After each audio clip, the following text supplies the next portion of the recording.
everything.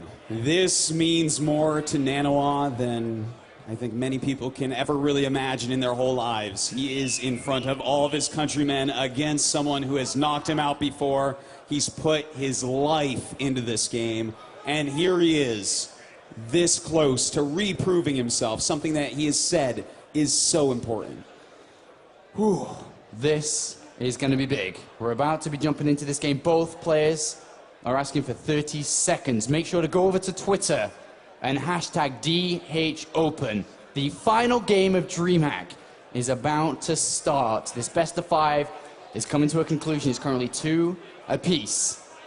I don't even know how to predict on which way this is going to go down. Both players, Artosis, have been playing Starcraft today for 14 hours. That is It's crazy. a lot of Starcraft. That is actually a little bit scary because we've been casting for 14 hours. It's a lot of Starcraft today. And it's coming to God. an end. You guys have been watching for 14 hours today. We're all in this together, both players on stage, you out in the audience, us here casting it as well. Look at that countdown. This is it. It is beginning right now, Artosis. The end is near. Down here, spawning in the bottom left of Whirlwind. Make some noise for the last time for FXO Leenock!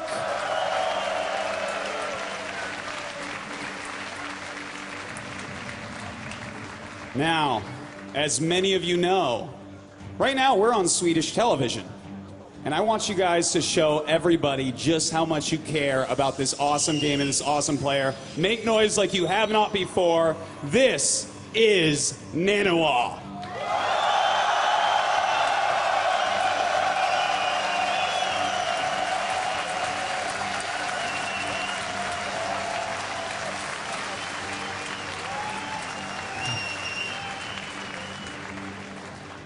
Does he have what it takes now to be able to beat Leenock, a multiple StarCraft 2 champion, has earned over $200,000 playing this game? Naniwa is one map away from being your DreamHack Stockholm champion, keeping this title in Sweden away. That's right. Yeah, I know. And I mean, if he wins this, well, you may as well just make this a Swedish tournament, Apollo, because they own it. Gateway opening versus hatchery first, the 2 builds of choice here. Remember, a lot of money on the line, $4,000 difference between first and second place.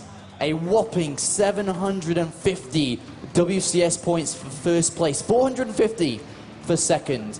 And of course, that trophy on stage that we saw before going to one of these players. Leenock going to get an early scout with this Overlord.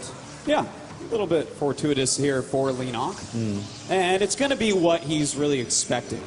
We do have the quicker second gas, though. So, you know, Naniwa is mixing it up a little bit at least. I wonder what he's hoping for this. This is an interesting second gas grab here. Yeah. Unfortunately for him, though, this is a map, a 4-player map, where you can spawn in any direction. Ideally would have liked cross position here for the Overlord not to be here so fast. But Naniwa does see it. And his strategy, or at least opening, sorry, will be revealed. Oh, no, actually, yes, sorry. Please, continue. Well, no, it's fine. He does put the pylon down at that choke first. And, you know, we will see a Nexus pretty soon here. Could Naniwa do something completely wild? Could he do something like, oh, I don't know, a Nexus cancel? Anything is possible. He's got to pull out something special here if he wants to win. The biggest problem, though, is that Overlord is going to see everything. It's going to see the Nexus go down, and he now knows that there's no tech, no structures, no gateways, no anything been put down before this. That's precisely a Nexus after gateway. If anything is going to happen to that Nexus, he will keep an eye on it. He's going to be watching closely here, and especially with the follow-up structures to the front of this wall. All right, well, is it going to be 3 gateways? We're about to see. He is going to have a little bit more gas than normal with this. So it could be one of these Stargate openings as well. Do you reckon he can use that gas and pile up quite a few sentries and make a movement across? Very You know, century heavy. that would be kind of interesting if instead of a big Zealot-style push, maybe a Zealot Sentry push instead. Well, It would certainly slow down his tech a little bit, I'd say, but I'd like to see something new, something fresh like that. Look at the pylon, which is furthest away from Leenock in the main base. It's so far away there. And then if you look at the minimap, look at that Overlord that's made a dart across the halfway of the map, hasn't gone the long way around, is heading right for this corner. I think if, you know, we were to see anything hidden, that's where it's going to be. That's a very good point, Apollo. But in fact, a Robo going down. So 3 gates, a Robo, and a Forge. Definitely could be a Warp Prism coming out again. Might be another Immortal push type of build.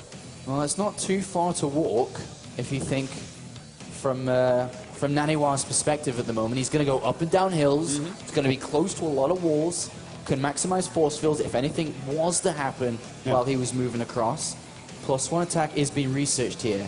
It's quite an early robotics facility. Double And gas is coming down too. That's a pretty quick double evolution chamber here for Leenock. So, you know, that's a lot of resources he's going to be putting into that, and that could help out if Naniwa's planning a very fast timing. And he sees it, Autosis. He sees the double evolution chamber. He now knows exactly as the evolution chamber's finished what he's playing against. What is Naniwa going to do? Fast robotics facility? I mean, He definitely robotics bay? could. But a Baneling Nest does go down as well, and ooh, this is looking like it is going to be a very good game. The Overlord actually going to come in and see exactly what's going on. In fact, I don't know that that Overlord was actually spotted, so he may think that this is hidden. Autosis. Yes. Could Naniwa go for a 2-base Colossus push against only Zerglings? Yes, he could. And let me tell you, Apollo, that would work out pretty well. All right, let's see what he's going to do. Warp Prism's being made. Looks like he's going to go over across the map now and just kind of force a lot of units out, not drones. He can always recall here, or he will be able to in a little while. Almost enough energy. Oh, good. Good Stalker is there, Autosis, don't worry. I know you were worrying. The I was Stalker's worrying there. a little bit there, but thankfully that Stalker is in place. He's going to have to do a Warping, though, behind it. If those Lings get in, He's piling that's up there. really bad, actually. And He was he's piling going to up get... for- Oh, okay. Just barely going to hold on here. At the same time, he is moving across the other side map. 26 Lings are there. Remember, recall, big possibility here. Let's see what's going to happen. Well, oh man, if he actually forces a lot of Lings and gets out of here, oh, he's going to want to get out of here. Oh, there you go. And yeah, saves everything. A good move. But yeah, the 2-base Colossus push, after forcing so many Lings, would be amazing. He's stopped probe production, Autosis. I think we're going to see a couple of extra gateways come down here. He's got 46 probes. Thermal Lance is on its way. He's going to check one more time what's going on here with this hallucinated Phoenix. I think we're going to see some gateways come down any second now, and I feel this is what it's going to be. That hallucinated Phoenix goes in. You know what? I'm getting a little bit Sees nervous, drones. though, because there is a Spire on the way. Okay, he's going to actually see it. Yeah, he got that. He definitely got that. Does that change his plan at all? I think it just makes him warp in Stalkers a little bit earlier. You know, All right. if he has 2 Colossus for this push, he's not going to need too many Zealots. They're going to be kind of just a meat shield, because the Colossus will kill every Ling so easily. 4 gateways have come down. That's right. And that means that Stalker's being made. +1 attack is done. he's going to have 7 gates, man. This is definitely going to be a 2-base timing attack. If he can get in before the 2-2 of the Zerglings complete, which is a nice window, it's a large one, he could do a lot here. This is nerve-wracking. This is a tournament life on the line. Whoa. He's committing to this. He's chronobushing the gateways. We are seeing Corruptors. 6 Corruptors, and he is warping in a lot of Stalkers, so it's going to be kind of a battle of targeting down Corruptors while they try to target down Colossus, because if both these Colossus go down, the Zerglings will, with 2-2 upgrades finishing up, clean up everything. Naniwa's micro has to be perfect. The Warp Prism cannot go down. It cannot. There is no pylon close. The Mothership Core is not with this army. This is it, Autosis. This is the move. Oh, this is the move he's going to try and pull off. The Colossus firing down. Oh, the Corruptors. All right, here we go. Those Stalkers are going to have to target them down as best they possibly can. Some force fields going down. The Ling's coming for a flank. But once again, he has to target down Corruptors. One of the Colossi has already gone down. A beautiful pickup by Naniwa. Oh my god, Naniwa, is he going to be able to do this? The Colossus remains alive. He needs to march forward, warp in more units. We could be seeing a Swedish champion if this is so incredibly close. Remember, those 2-2 Zergling upgrades are on the way here. 46 Zerglings are coming out. Is he going to be able to do this? The Colossus is so important, but with more Corruptors coming out in low health on this Colossus, I'm not sure that he can keep it going. 7 Zealots. A good choice indeed. Don't rely on the sniping of the Corruptors anymore.